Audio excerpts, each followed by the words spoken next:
What is the scariest story you know that is 100% true? Was working the evening shift at a gas station. Man comes in all disoriented.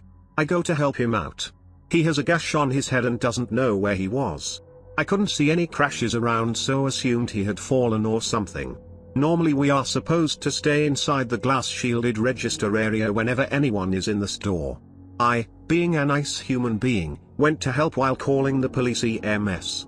They got there and checked him out. They thought his head may have been fractured. Took him to the ER. I went back to work. Cops stopped back by for some coffee a few hours later. They told me the guy got hit by a baseball bat trying to break into a little girl's bedroom and was wanted for rape and murder in 2 other states. I never left the register area at night again. Kudos to the slugger that hit him. Plot twist, it was the 6-year-old. The Lake Neos disaster. The lake periodically belches a cloud of invisible carbon dioxide gas that suffocates everything within a 16-mile radius. In 1986, over 1,700 people and all their livestock died without even understanding what was happening to them. My science teacher in high school was in the Peace Corps and one of the first people to come across this village after it happened. He said it was so eerie because all the flies and mosquitoes had died and it was so silent. All the flies and mosquitoes had died. This scares me far more than the death of the people and livestock. Because no matter where you go, you always expect for at least one fly or mosquito to be there. But to find even those things dead, my God. John List killed his whole family, wife, mother, daughter and 2 sons. He meticulously planned the whole thing, cancelling all delivery services, excusing the kids from school, and even turned the air conditioning as low as possible to preserve the bodies for as long as possible. After he killed them all, he placed the bodies in sleeping bags and lined them up. He then wrote a letter to his pastor explaining why he had to kill them. He then leaves and isn't heard from again. 18 years later he's remarried and doing the same job as before, but this time he doesn't have any children. He's finally arrested after a tip was given to the FBI. Crazy thing is that because he planned it so well, the bodies weren't discovered until a month after the murders, so he had a huge head start and essentially started a new life in the same career and was heavily involved in a new church town in Virginia. Took 18 years to capture him. What did the letter say that he left? He pretty much explained that he killed his family to ensure their entry into heaven because he was worried they were straying from their faith. So in a way, he thought he was saving their souls. Killers like that are the scariest. He thought he had a noble reason, but in reality he was crazy. The story of Mary Vincent always stands out to me. In 1978, 15-year-old Mary was hitchhiking. A man named Lawrence Singleton picked her up. He brutally raped her, and eventually made her get out of the car. She planned to run, but he noticed, and cut both her arms off. He threw her into a ditch ravine and left her to die. She packed her stumps with mud to stop the bleeding and spent all night crawling out. She eventually makes it to the highway and starts walking, naked and covered in blood. The first car that saw her sped away in fear. The second car was a couple on their honeymoon. They picked her up and she survived.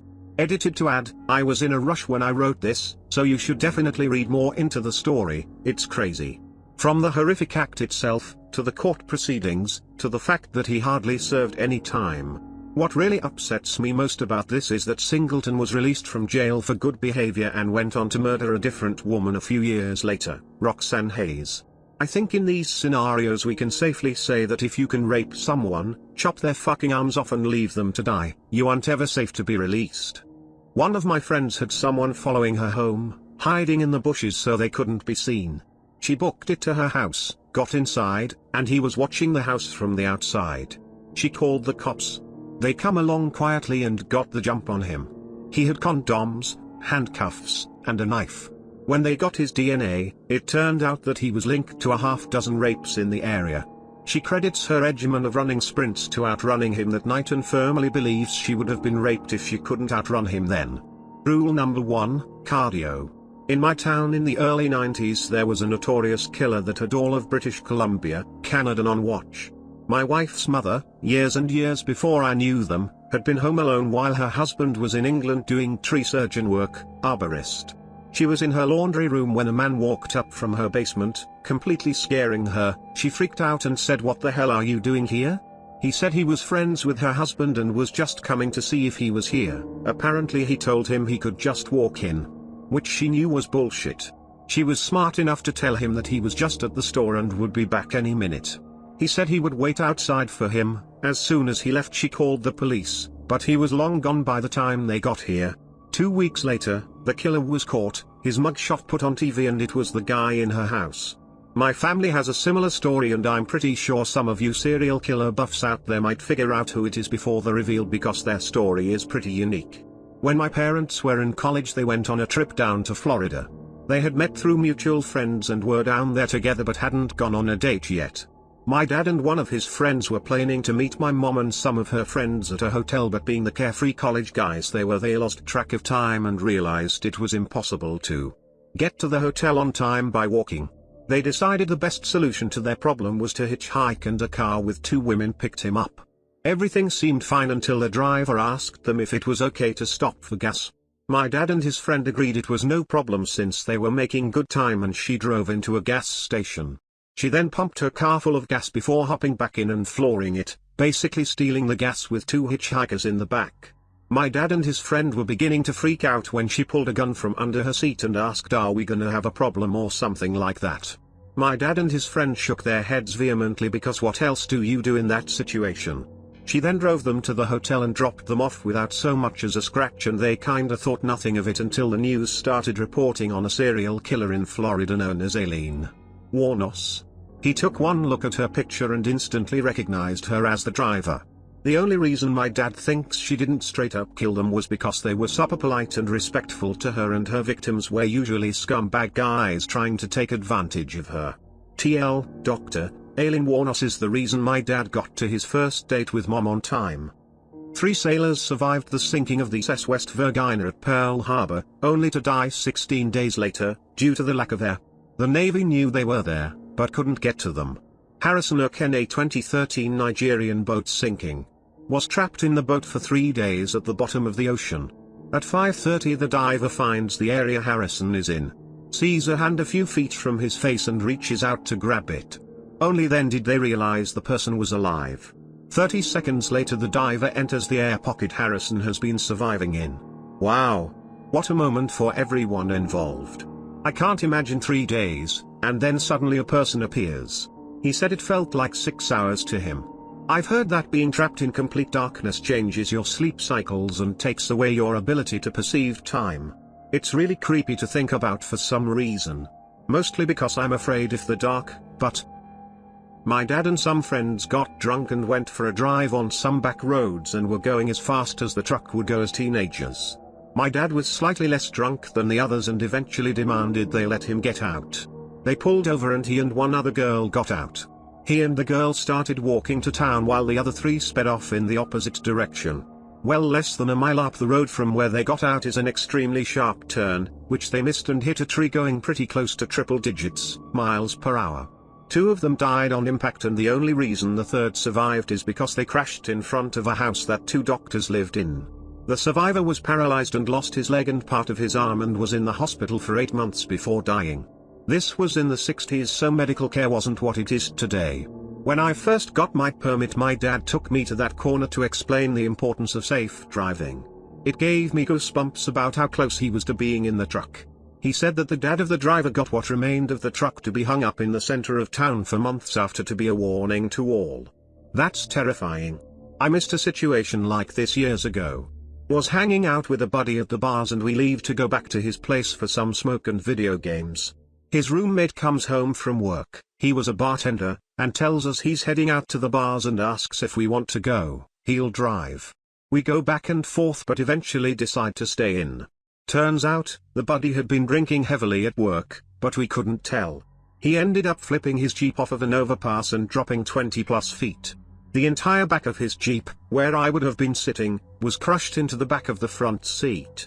The roll bar was smashed into the passenger side. Buddy ended up getting some serious brain injuries and spent the next few years learning how to walk and talk again. He's still pretty off and much different than he used to be. My other buddy and I came very close to a similar or worse fate. This is a hometown story that stayed with me. It happened literally right around the corner from where I grew up, maybe a 2-minute drive away. Judy Kirby murdered 6 children and 1 adult by intentionally driving the wrong way on a divided highway in an attempt to commit suicide. She had been hospitalized for depression, but had also just ended a relationship with her ex-husband's brother and was by some reports involved in drug trafficking and fearing an imminent arrest. She picked up her sister's son, who was celebrating his 10th birthday that day. She then loaded her 3 children into the car, supposedly to pick up a gift for the nephew. Instead, she went missing with the carload of kids. A short time later, calls started coming into 911 about a car going the wrong way down the highway at a high rate of speed. They made it about 90 seconds before a head-on collision with another vehicle, driven by a father with 2 children and another child along for the ride. The crash annihilated both vehicles. The only survivors were Kirby herself, and the child who was along for the ride in the other car. There were pieces of children all over the highway. She was sentenced to 215 years in prison.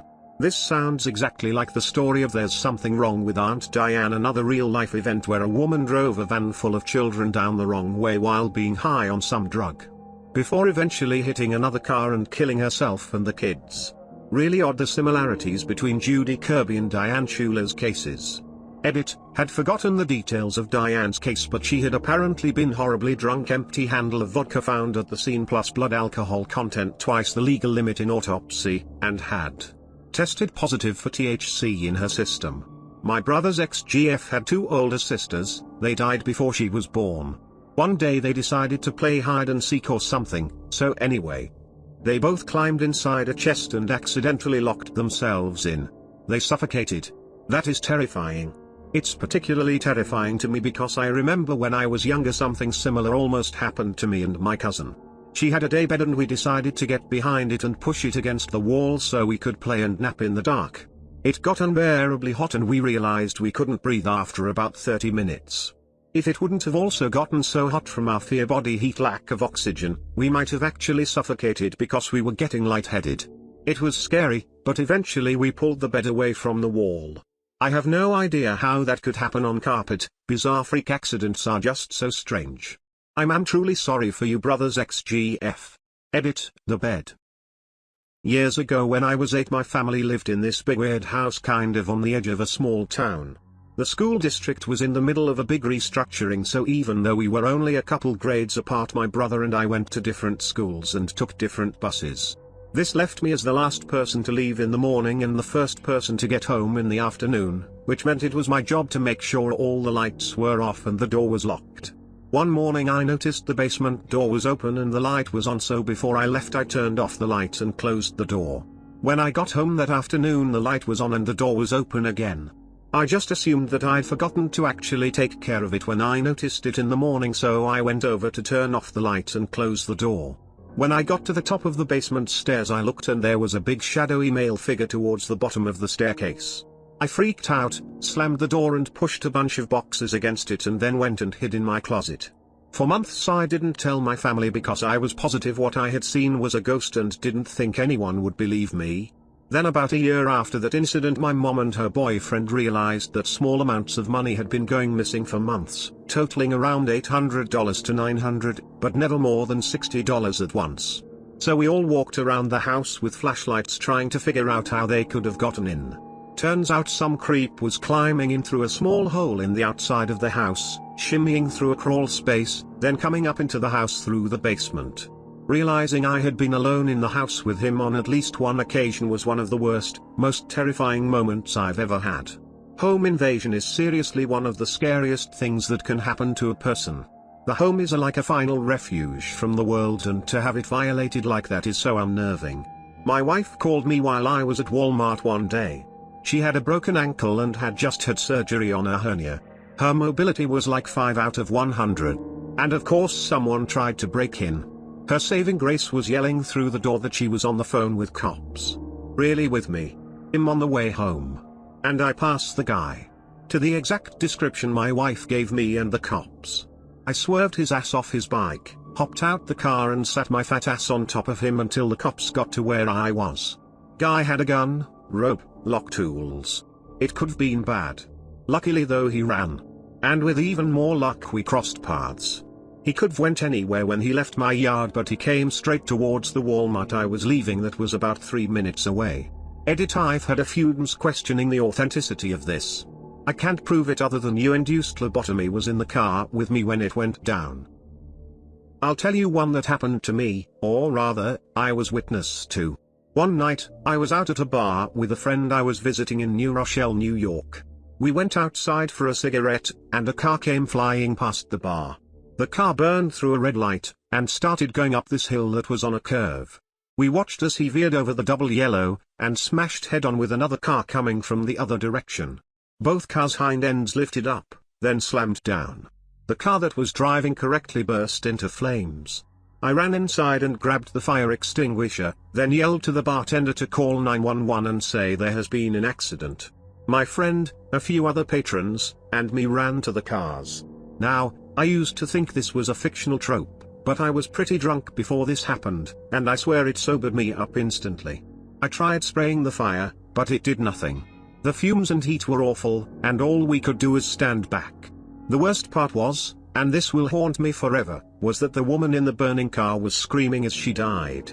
My God, it was the worst sound ever. The fire department came and put the fire out. The police took us back to the bar and took statements. I found out the next day in the news, that the car that was not speeding was being driven by a young woman coming home late from work. She was a block away from home, and I think she was either newly married or a new mother. The rotten motherfucker driving the other car was some rich drunk cocksucker. He lost a leg, but otherwise was physically unharmed. I have no clue if he did time, as I left to go back home a day or so later. I'm trying to find a link for the news story, but I can't, as this was maybe 6 or 7 years back. I remember it being reported on Low HUD and Channel 12 News. This is probably the thing that freaks me out the most. The entire randomness of it, and yet it is fairly common. I work as a firefighter and have seen plenty of drunk driver-caused deaths. Rarely, I have a quick mini freak in my head while I'm driving. But then I convince myself it probably won't happen to me.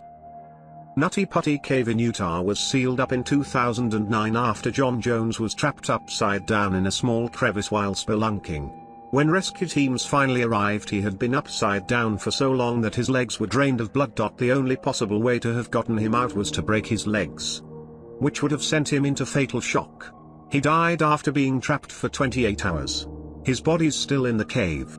Didn't they almost get him out, but then one of the pulleys snapped and he got trapped even worse? That's my personal nightmare. Yes. This story's why I'm never going spelunking. One of many stories. In general, I wouldn't say I'm claustrophobic. But fuck caves.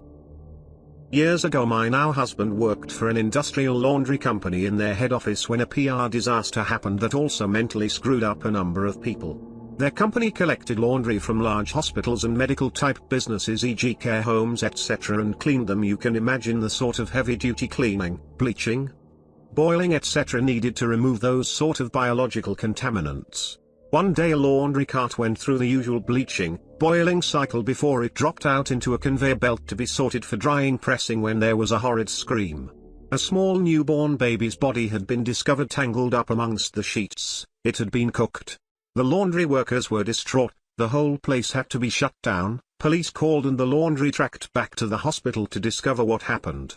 It turns out thankfully in some ways, stillborn baby had been left in the cot waiting to be taken down to the hospital mortuary after the parents had said their goodbyes and covered it with a blanket, but somehow one of the nurses hadn't realized, just on shift was the best guess, so just grabbed up all the linen out the cot and off the bed in the delivery room with the body bundled inside, and emptied it into the laundry hamper trolley thing. The other nurses' parents assumed the baby had been collected by the mortuary to be stored awaiting their funeral decisions. The laundry was found not to be to blame, but the parents were devastated and the hospital took a lot of flack. The poor laundry workers who discovered the body ended up being given counseling before eventually quitting. The laundry did amend its practice to individually emptying each laundry hamper into the industrial machines instead of just tipping them in to stop anything like that happening again. Edit, just found it in the newspaper. Turns out I misremembered the how of getting into the laundry basket slightly wrong. I had to dig through my hospital's biohazard trash because a nurse had thrown out a fetus. Probably the worst day of work I've ever had. Did you find it? Yes, I found it, after about 3 hours. Wasn't a fully formed baby yet, but it was pretty disturbing to find. All the other stuff I had to sift through was just the icing on the cake. That Oi box killer and his transcripts. If you absolutely want to have your day ruined, this has to be one of the most disturbing, creepiest things ever. Serial killer David Parker Ray would play these tapes for his victims, so they had an idea of what was coming and to also mentally break them. Hear the start of one tape to give you an idea. Hello there, bitch. Are you comfortable right now? I doubt it. Wrists and ankles chained. Gagged. Probably blindfolded. You are disoriented and scared, too, I would imagine. Perfectly normal, under the circumstances. For a little while, at least, you need to get your shit together and listen to this tape. It is very relevant to your situation. I'm going to tell you, in detail, why you have been kidnapped, what's going to happen to you and how long you'll be here. I don't know the details of your capture, because this tape is being created July 23, 1993 as a general advisory tape for future female captives. Can you imagine how terrifying it would be to wake up in a place you didn't know and have someone play these tapes for you telling you what horrible things were going to happen to you before you died? If I remember correctly, he had accomplices, people who were aware. That's seriously fucked up on so many levels. He had a girlfriend. She helped lure victims. And she just went free, I think. Yup. Cynthia Cindy Hendy. The victim who escaped still has a public Facebook page. My wife arrived at her parents' house that she was currently living in due to health issues of her father's. She got into the house, no one else was there at the time, and instead of going further in, stopped in the first room that held the computers, which was right by the door. She went into the room and was messing around on the internet when one of the cats came into the room. Her cat, to be precise. Well, this cat was super laid back. Loved everyone and never picked fights or got aggressive. He would literally lay down and let squirrels throw pecans at him from trees and do nothing but take it. Not tonight, however. Tonight he was growling and hissing intermittently while standing between my wife and the entrance to the rest of the house. A laid-back sweet old cat was acting like he was going to rip out a throat. Well, my wife decided that this was really fucking weird, so she picked up her cat and left the house. Lo and behold, she sees a cop car patrolling down her street and flagged them down. She explained the situation and they demanded, that she stay in their cruiser while they both checked it out. Turns out they found the back door wide open, super bad. Her parents and her never leave the door unlocked, much less open. She came to find out later from those cops that they were hunting down a serial rapist that had been spotted in the area, and that was why they were rolling down a safe, normally, residential street. Super spooky. Life pro tip: always trust the cat. I used to have an incredibly chill, skittish little Siamese cat. Not a fighter. Not a ruffian.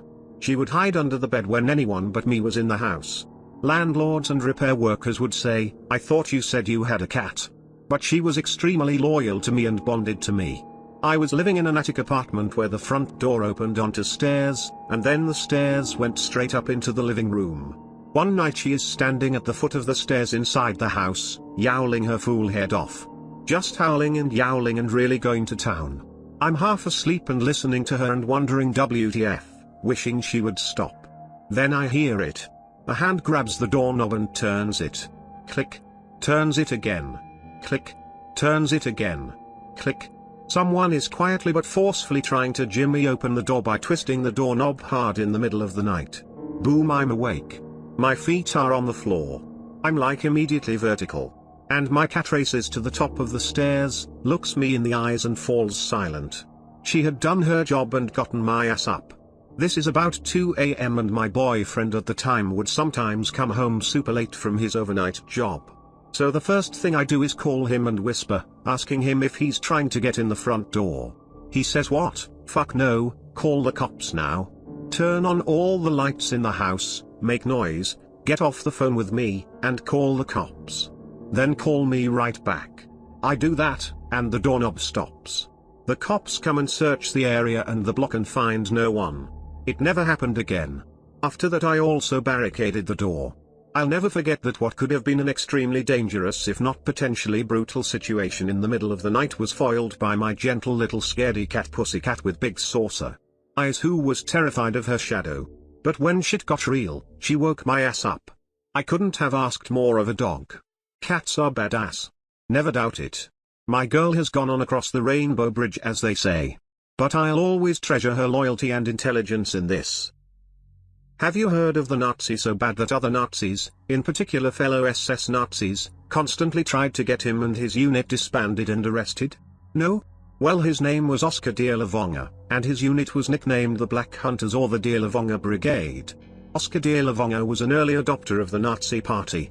He had been thrown in jail before for being a pedophile.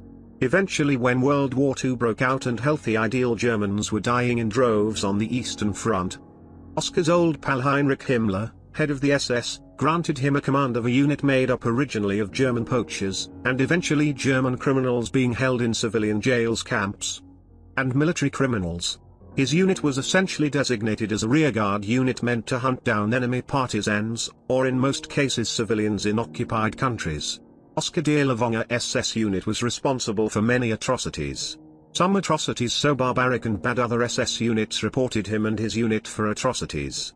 A few examples, which have been popularized in film, include taking an entire village in Belarus and putting them in a church, locking the doors, and setting the church ablaze. Anyone who tried to escape was shot by machine guns and rifles. This unit raped, tortured, and murdered its way through Eastern and Central Europe. During the Warsaw Uprising they were sent to help squelch the uprising. One of their atrocities committed was going into a children's hospital, telling the nurses and staff that they were there to secure church. Okay. Once the church was secured, they raped the female staff, and some of the wounded and sick female children victims, and then went around shooting everyone. If anyone was found to have survived, they were bayoneted. These guys were so horrible that other Nazis looked down their noses at them, and constantly filed complaints and reports against them, but with no real success. Thankfully, by the end of the war this unit was destroyed and its leaders and criminal soldiers were hunted down like rabid animals.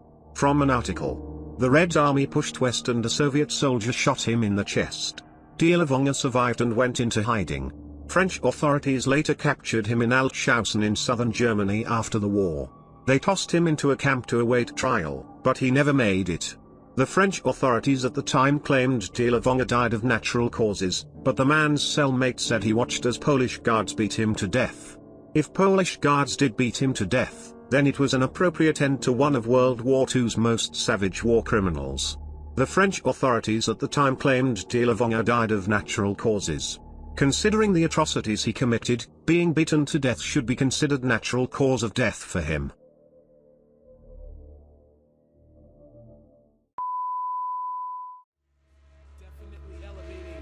The 966, the ill suicidal libel to take titles and make vital signs, but not like no cancer. Answer, there's no chance to advance to ya. Kuya got blazed through ya. The great super science, applying pressure, I desecrate with double O's and bubble folds while I cut you, bro. I juggle flows that goes ballistic, reminiscent of exquisite cannibalistics and a sadistic doctor. My sick shit, notcha, improper, got